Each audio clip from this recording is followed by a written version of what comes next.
From the Rebecca Street Bridge over 16 Mile Creek, you can see a lot of changes happening to the Oakville Harbor. And I'm not talking about the construction of the new Lakeshore Bridge either. A few meters away from the bridge construction, water from Lake Ontario has overflowed into the street in front of the library. The water level is so high that the docks of the Oakville Power Boat Club are almost completely submerged. Over at the Oakville Yacht Squadron, they're flooded so bad that they've had to turn away people who are trying to launch their boats. They currently have 60 of their boats waiting in dry dock. Now, normally we would have launched the boats into the river by May the 6th, and here we are almost 2 weeks later, and we're still not launching until the 27th and 28th of May. So we're almost a month behind schedule. And the water levels aren't just causing problems at the Oakville Harbor.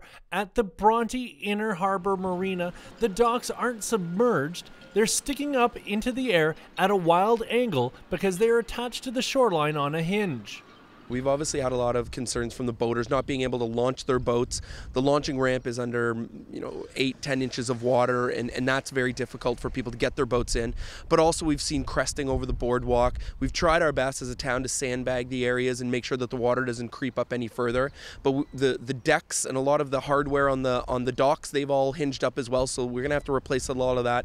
And then a lot of the permanent structures like the Metro Marina building have seen more than their share of flooding. So there's going to be a lot of mitigation that needs to happen. But we're just hoping and crossing our fingers that we don't get any more substantial amounts of rain so we can try and deal with the rainwater that we have.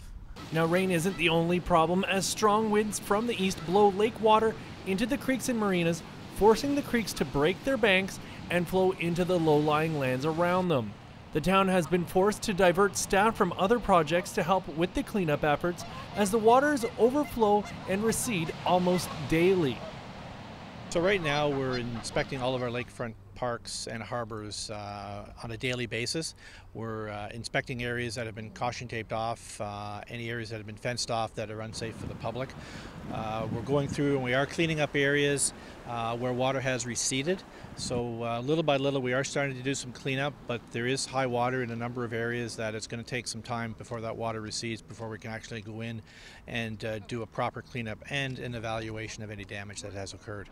The water levels may rise yet again as Environment Canada has issued a severe thunderstorm watch for southern Ontario. Reporting for Halton Insider, I'm Pierce Lang.